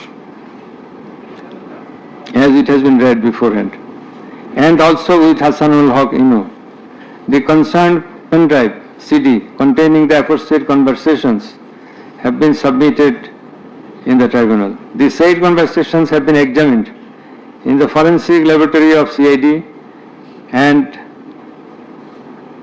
the concerned experts found that the conversations are genuine and not generated by artificial intelligence, AI. Moreover, the pen drive CD containing the conversations in question have been played in the courtroom, and we have heard the conversations, and thereupon it appeared to us that the conversations are real, not fake and fabricated. Accused Prime Minister Sheikh Hasina, accused Home Minister Asaduzzaman Khan Kamal, accused Inspector General of Police Chaudhry Abdullah Al Mamun acted jointly in connivance and collaboration with each other to commit the atrocities in order to kill the protesters throughout the country. It has been disclosed by Chaudhry Abdullah Al Mamun in his testimony that a core committee consisting of Home Secretary Jahangir, Additional Home Secretary Political Mr. Tipu Sultan, Additional Secretary Reza Mustafa, SB Chief Monirul Islam, DB Chief Harun Rashid, RAB DG Barrister Harun Rashid, DMP Commissioner Habibur Rahman, DG of BGB Major General AKM Major General Ashrafuzzaman Siddiqui, DG of Ansar Major General AKM Aminul Haq, NTMC Chief Major General Ziaullah Hassan, DGFI Chief and NSI Chief used to hold meeting every night after 19 July 2024 at the residence of Home Minister Asaduzzaman Khan Kamal. Accused Chaudhry Abdullah Al Mamun said that instruction to the core committee used to come from the Prime Minister. He also said that at one stage of the movement, it was decided to use drone to locate the gathering of the protesters and to use helicopter and lethal weapons to control the movement. In a meeting of the core committee, Sheikh Hasina passed a direction to use lethal weapon. Additional DIG Joabdar, who was present there, communicated the message to the police officers throughout the country to use lethal weapons accordingly. Furthermore, Chaudhry Abdullah Al Mamun said that in pursuance of the remark of Ubaidul Qadir and Nanak that Chhatra League and Yuva League are enough to bring the movement under control.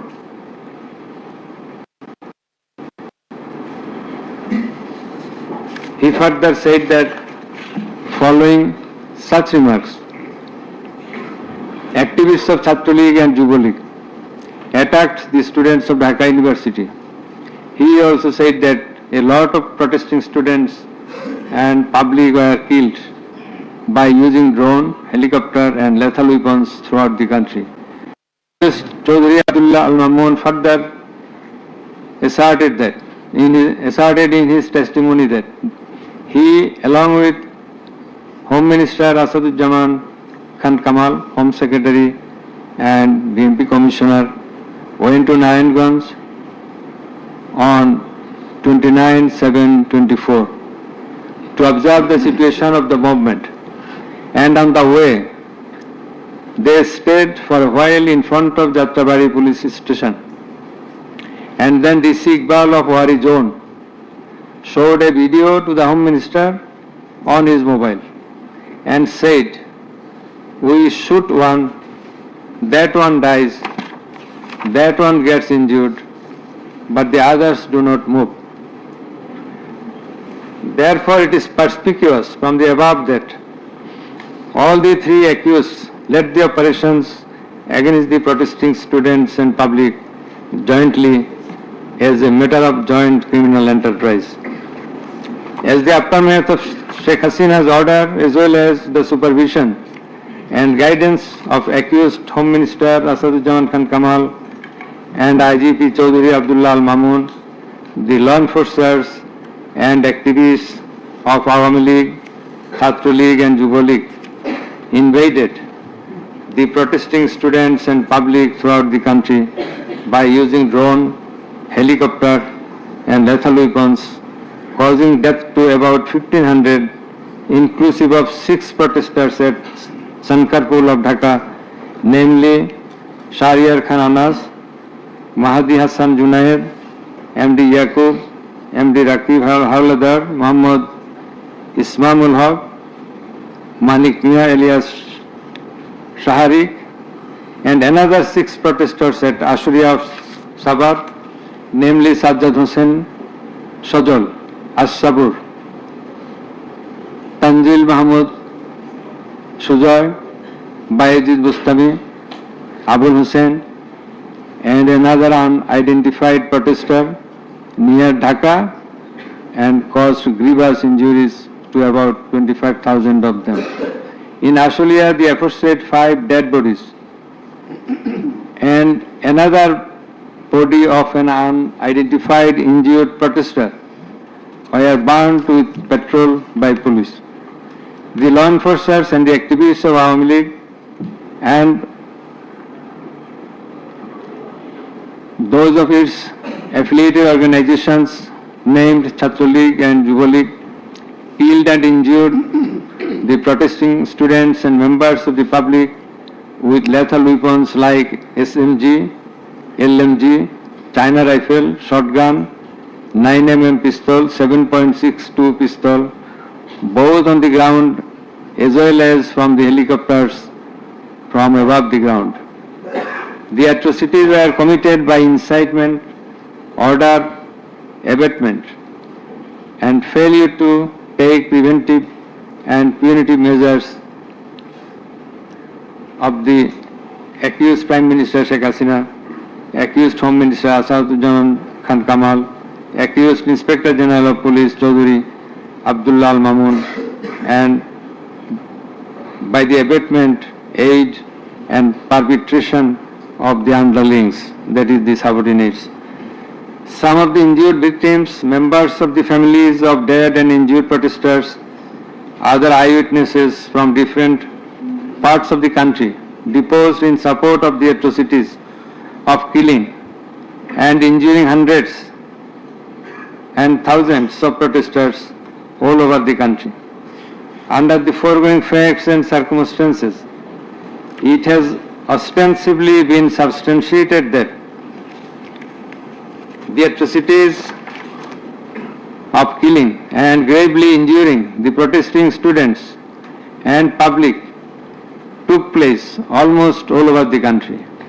In view of the testimony of the investigating officer, the atrocities during the movement, July movement 2024, the atrocities occurred in 50 districts and lethal weapons were used in 41 districts of Bangladesh. We also find that victim witnesses from many districts testified in the tribunal stating that killing and injuring the students and common people took place in their respective districts during July movement 2024. Thus, it is clear enough that attack in question was directed against civilian population, and it was widespread and systematic. Therefore, in the atrocities of killing and gravely injuring the protesters, as aforesaid, accused Prime Minister Sheikh Hasina committed crimes against humanity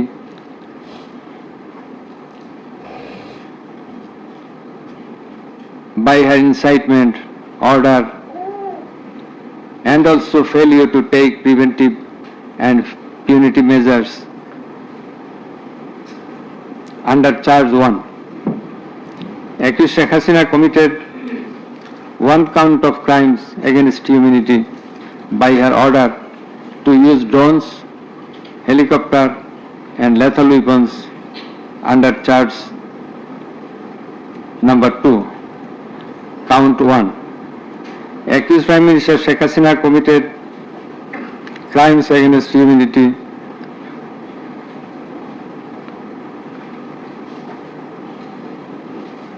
on one count under charge 1.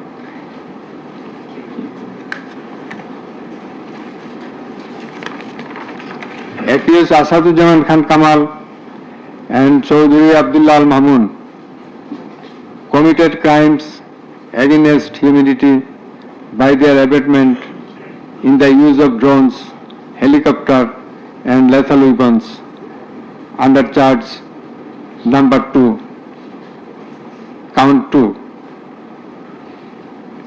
Accused Asadujaman Kamal and Chaudhry Abdullah Al Mamun committed 2 counts of crime against humanity under the same charge by their abatements and failure to prevent the atrocities at Sankarpur, Dhaka, and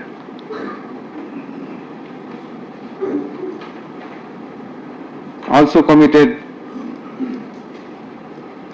crimes against humanity by their abatements and failure to prevent the atrocities in Ashulia, Sabha, Dhaka under the same charge.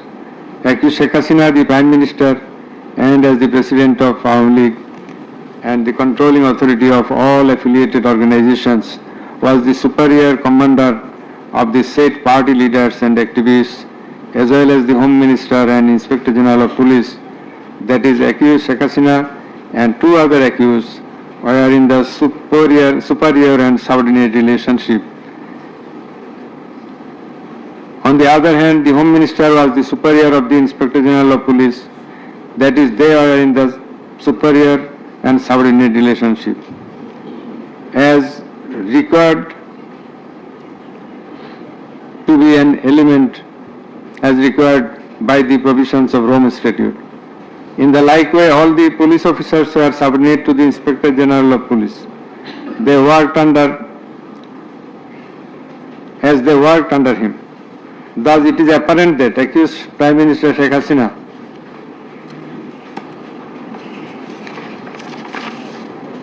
had superior control status over accused Asadujaman Khan Kamal and accused Chaudhry Abdullah Al Mamun, whereupon it was her responsibility to take measures to prevent the atrocities in question, which continued for about a month.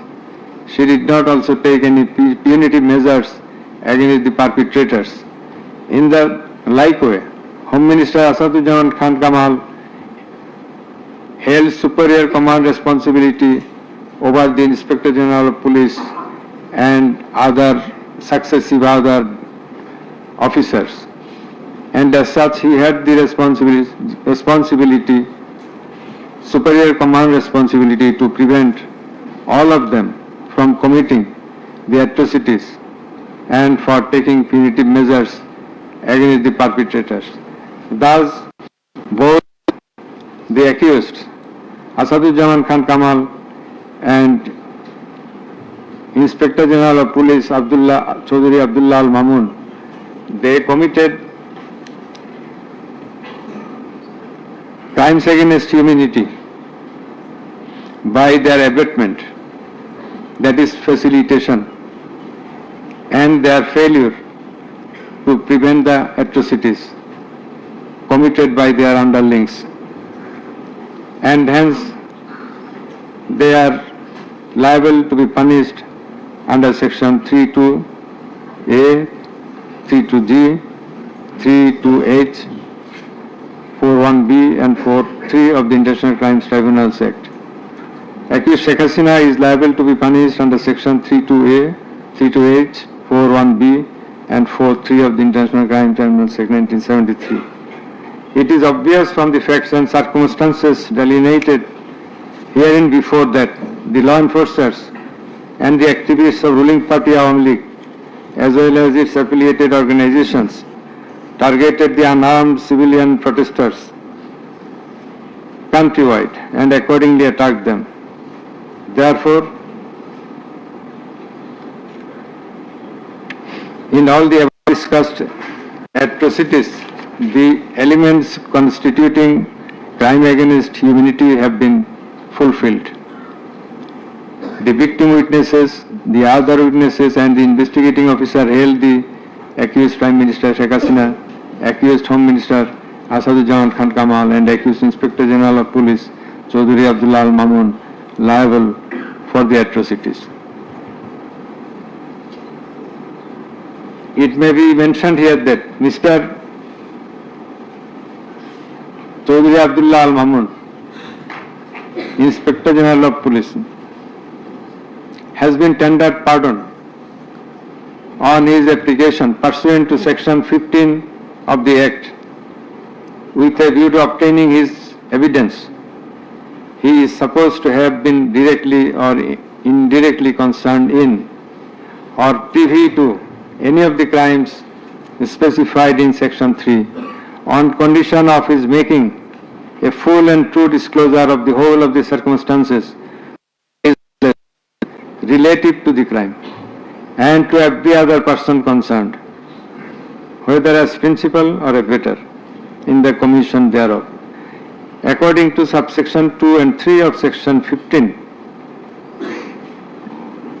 he has been examined as a witness and detained in custody until today. It appears to the tribunal that he made a full and true disclosure of whole of the circumstances within his knowledge relative to the crime and to every other person concerned, both as principal and abettor in the commission thereof. He categorically admitted his involvement in the alleged acts and disclosed that a core committee consisting of Home Minister Asaduzzaman Khan Kamal himself used to hold meeting every day at the residence of accused Home Minister Asaduzzaman Khan Kamal to take decisions as to the necessary measures to face the movement of the students and to pass the instructions and to pass the necessary instructions. He said that accused Prime Minister used to pass directions to the core committee in this regard. This accused also said that Sheikh Hasina directed them to use drone to trace the location of the protesters and to use helicopter and lethal weapons to kill the protesters. He mentioned that chain of command in the police service was not maintained. In most of the cases, the highest authority used to communicate or contact the mid-level officers like Additional Commissioner Harun Rashid, Additional Commissioner Monirul Islam. Accused Prime Minister Sheikh Hasina passed the direction in presence of Additional Deputy Commissioner Praloy Kumar Joardar during a core committee meeting. And as such, Joardar conveyed the direction to all the concerned officers throughout the country. Direction means the direction to use helicopter and lethal weapons as well as drones. Chaudhry Abdullah Al Mamun also mentioned in his testimony that he had a clean image and track record throughout his service for long 36 years. There had been no allegation against him during his long tenure. He said that he feels remorseful and ashamed on seeing the atrocities in the videos displayed in the courtroom. He sought apology to the tribunal and to the people of the country. Although accused Chaudhry Abdullah Al Mamun claimed to have made full disclosure of the circumstances.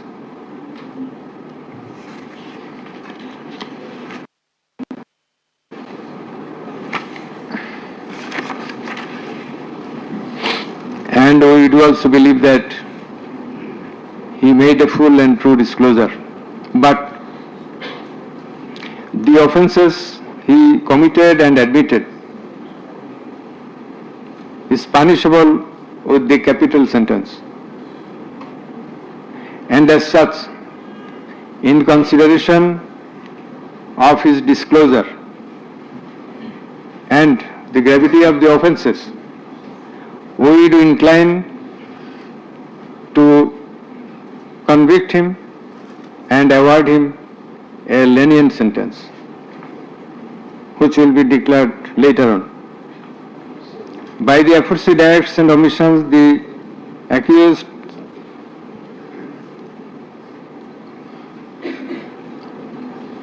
committed crimes against humanity under section 3(2)(a), subsection G, clause H, 4(1), 4(2), 4(3) of the International Crimes Tribunal Act 1973, as stated before. Accused Sheikh Hasina and Asaduddin Khan Kamal remained in abscondence ab initio, despite the fact that notices and warrants were duly served in their given address according to law. Moreover, they were asked by publishing notice in 2 daily newspapers to appear and contest the case, but they did not turn up. Thus, their abscondence itself is suggestive of their guilt. The learned State Defence Counsel contended that the trial of the accused persons under the International Crimes Tribunal Act 1973 is not penable, since the Act was passed in the Parliament for the purpose of trial of the criminals of War of Independence in 1971. While arguing this, the learned State Defence Counsel perhaps did not have a refusal of the provisions of the Act as well as the preamble thereof. The preamble of the Act says that the Act was made in order to provide for detention, prosecution and punishment of the persons for genocide, crimes against humanity, war crimes and other crimes under international law, and for the matters connected therewith. Section 3 of the Act provides that the said crimes committed both before and after the commencement of the Act, before 1973, after 1973, are triable by the International Crimes Tribunal, whereupon the contention of the learned State Defence Counsel is not tenable in law. Moreover, Article 47 of the Constitution of Bangladesh has given upper hand to the International Crimes Tribunal Act 1973 over the Constitution itself. The State Defence Counsel also contended that for the purpose of proving atrocities throughout the country, witnesses from all over the country have not been examined. In this context, we have to say that witnesses from many parts of the country have been examined, and they have adequately proved the atrocities in almost every part of the country. The victims, the family members of the dead and injured protesters, as well as the eyewitnesses, gave their testimony, which are enough for the proof of the charges. Quantity of witnesses is immaterial, while there are a small number of qualitative witnesses. Still, the number of 54 witnesses examined by the prosecution is not small. The learned State Defence Counsel also alleged that the audio conversations in question have not been examined by more than one department like CID. In this regard, we would hold that The genuineness of the report of CID has not been challenged, nor has the report been proved ingenuine, whereupon no other department was in need of holding further examination thereof. It is the further allegation of the learned State Defence Council that accused Sheikh Hasina and Asaduজ্জামান Khan Kamal did not incite or order the commission of the crimes against humanity as alleged, nor did participate in the commission thereof, and thus they deserve to be acquitted. The learned Chief Prosecutor, in course of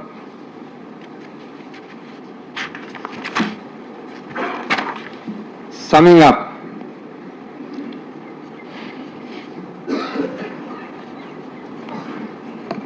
asked for passing necessary order restraining Awami League from running activities as a political party. Although the prosecution depicted series of worst deeds of Awami League regime in the language of the prosecution, since achievement of independence of Bangladesh in 1971, the tribunal does not incline to discuss on this point, since this is not the issue of the instant case. It has come to the notice of the tribunal that accused Sheikh Hasina, in defiance of the orders of the tribunal to appear and contest the case, has given interviews in the media wherein she denied the allegations leveled against her in this case and also made some derogatory remarks. I have noted this aspect beforehand, but in some of her interviews she impliedly admitted her superior command responsibility. The United Nations Human Rights Commission categorically stated in its report that the political leaders issued direct orders and other directives authorizing and guiding operations by BGB, RAB, DGFI, Bangladesh Police, and Detective Branch that involved serious violations of human rights against protesters and other civilian, including extrajudicial killings and arbitrary detention. It has been stated in the report that 1,400 people have been killed by use of lethal weapons during the July movement 2024 by the political leaders. The United Nations Human Rights Commission meant the highest government authorities. The authorities in question are unprecedented in the history of Bangladesh. The nature and extent of cruelty administered upon the protesters, inclusive of infants, women, and old, stirred the hearts of the people throughout the world. On seeing the scenario of dead and injured protesters and their outcry in the videos displayed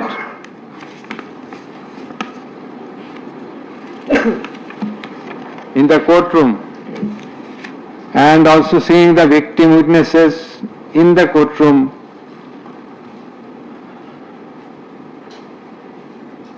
for giving testimony, who lost their skull, eyes, nose, hands and legs. Any human being will fail to be in the normal state of mind seeing such scenario. Such atrocities must be brought to an end at any cost. Justice must not fail. In view of all the above facts and circumstances and findings, it is hereby ordered that accused Sheikh Hasina be found guilty on 3 counts under charge 1 Count number 1, incitement. Count number 2, order to kill. Count number 3, inaction to prevent the atrocities and failing to take punitive actions against the perpetrators, and thus she is punishable, she is liable to punish under section 3, subsection 1A, section 3, subsection 2, clause G, section 3, subsection 2, clause H, section 4, subsection 1, clause B, and section 4, subsection 3 of the International Crimes Tribunals Act 1973 under the charge number 1. But we do hold that for all these 3 counts of crime against humanity, we do incline to award a single sentence, that is the sentence of imprisonment till natural death for under charge 1. Under charge 2,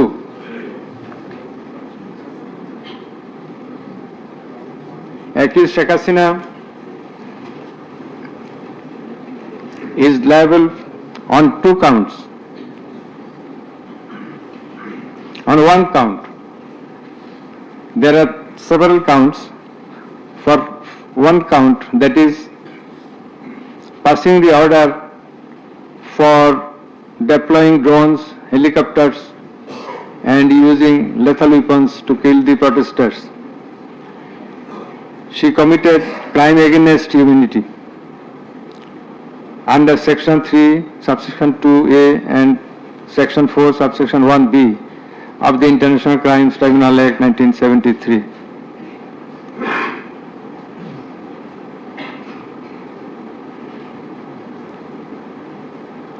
She also committed the same crime again, the same crime of crime against humanity on the second count, killing 6 persons at Sankarpur of Dhaka, which was committed in contemplation, in furtherance by virtue of her order as stated beforehand. And similarly, she committed the same crime, that is the crime against humanity, on another count for causing the killings at Ashulia of Sabar, killing of 6 persons. For all these 3 counts, we have decided to inflict her with only 1 sentence, that is sentence of death.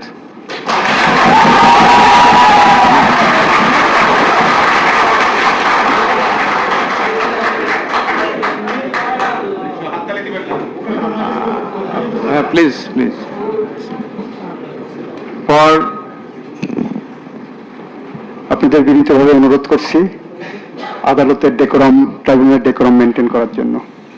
আপনাদের যা উচ্ছ্বাস, যা expectation, যা প্রকাশভঙ্গি, সেটা আদালতের tribunal রুমের বাইরে যে করলে সেটা আরো শোভনীয় দেখা যাবে। Thank you. Please salient থাকবেন।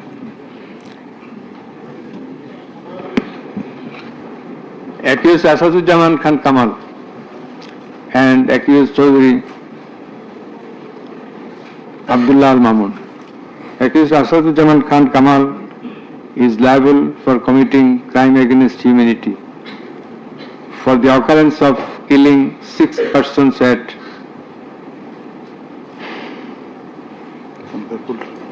Sankarpur of Dhaka. In this occurrence, they are liable for committing crimes against humanity by their abatement and failing to prevent the atrocities and also to failing to take necessary preventive measures, punitive measures. And thus, Asaduzzaman Khan Kamal is held liable for the commission of crime against humanity under section 32A, 32G, 32H, 41B, 43 of the International Crimes Tribunal Act 1973 for the commission of killing of 6 persons both at Sankarpur and 6 persons at Ashulia of Sabar, and for both the occurrences he committed 4 counts of offences, crime against humanity, 4 times by his abatement and failure to take necessary actions in Sankarpur, by his abatement and failure to take necessary action at Ashulia. So for all these 4 counts, we have decided to award a single sentence of death to Asaduzzaman Khan Kamal. As regards Chaudhry Abdullah Al Mamun, as I have elucidated before, he has contributed to the trial of this case by making full and true disclosure of the circumstances within his knowledge. Yet, he also admitted, and he was involved in all the occurrences throughout the 36 days of movement. Considering both his contributions, his admissions, with the material evidences to the tribunal to arrive at the correct decision, and also in consideration of the gravity of the offence, we are both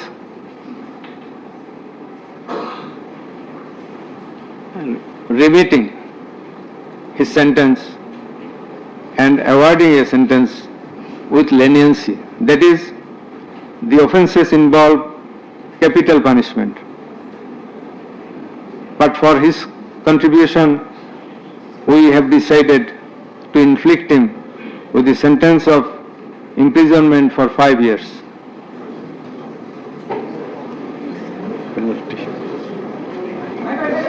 The properties of accused Sheikh Hasina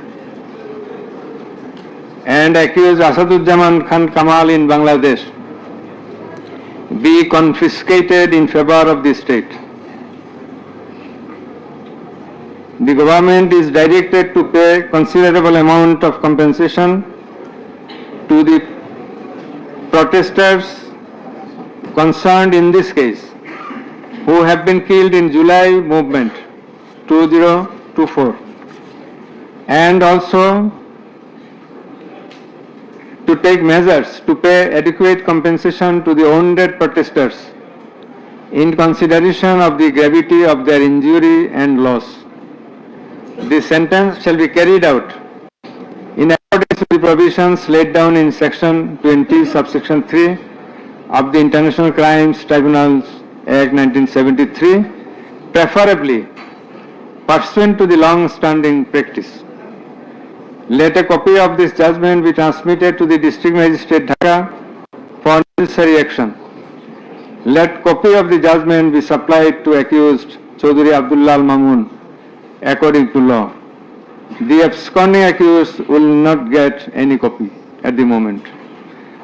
So thank you all very much.